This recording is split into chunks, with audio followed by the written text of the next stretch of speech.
But I first saw Van Halen, and I was like, that's what I want. I want to be Eddie Van Halen. I mean, I didn't want to be him like the guitar solo god that he is, but I just wanted to be on stage, like in his place, doing what he was doing. Probably like the second time we jammed together. The first time we jammed, it was kind of a wreck, but when all four of us got in the room together, like, I don't know when that was, March, April 2000, and it just clicked. I don't know, something felt really good about it. We had written a whole bunch of new songs, and it just clicked. I'd be a wedding singer. Probably. I don't know. I mean, I was like a cook before this, but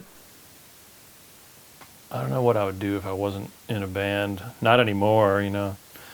All my hopes and dreams have been crushed for anything else, so probably be playing guitar somewhere. I definitely feel anxious.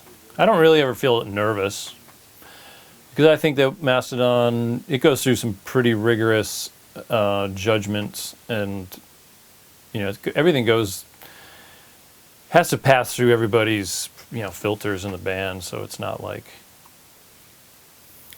I'm never nervous that, oh, that's not going to sit well with certain people, just because I don't really care. It's like, as long as the four of us are cool with everything, then I think that, you know, that's what making records is about. To me, it's about pleasing myself and the other guys in the band and making sure that we're happy with our music.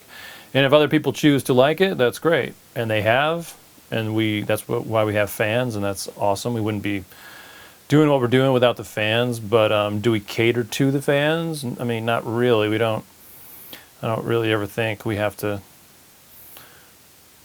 be nervous about what we're going to put out, because we never promised, like, hey, we're this kind of band, we're going to sound like this every record. We kind of experiment in different ways on every album and kind of grow as a band of musicians and human beings and brothers. So no, I don't ever get nervous about it. Yeah, there's been some tours where we weren't sure how the band was going to come back or not, back in the, you know, back in the hard partying and touring days, like on the Ozfest 2005, when we played I think 1:30 in the afternoon every day.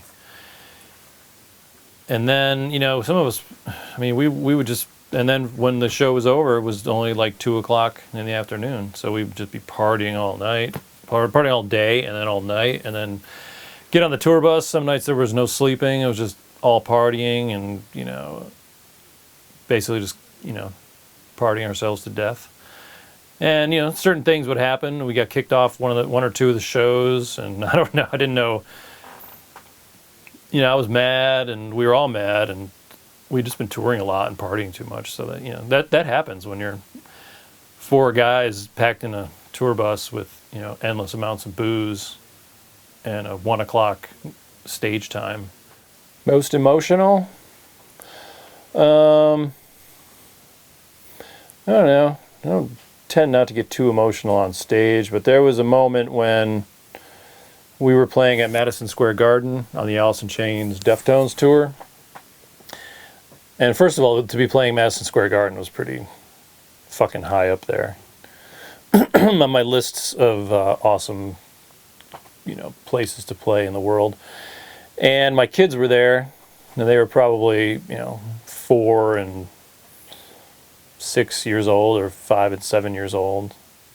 And they were just running around. I mean, the whole place wasn't totally packed yet, so my wife was there with the kids. I could see them running back and forth, dancing with their little headphones on.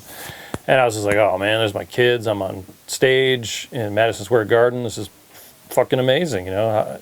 How could I ever complain again about anything, you know? So it was quite emotional, I guess.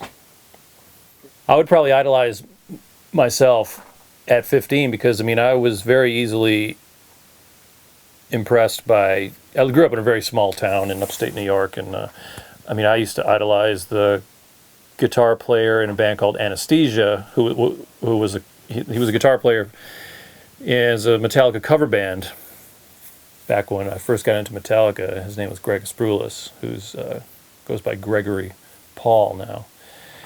and he's still playing music, but he's nothing like the Hessian headbanger he used to be. But I used to look up to him because he reminded me of like a James Hetfield, who I really idolized as well. So, you know, if I could see where all my music playing would have taken me, you know, if my 15-year-old self could look into the future at me now, I mean, it'd be pretty amazing. I think I'd be pretty blown away. Like, wow, that's what happens to me, or whatever, you know.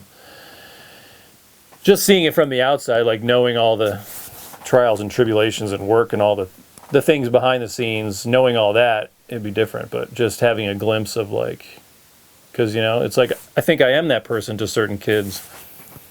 I mean, there's still people to me that are, you know, idols of mine, obviously, that I look up to, and I don't see that it'd be any different. You know, I meet kids all the time they want autographs and pictures and all that stuff, you know, so I'd probably be the same kid.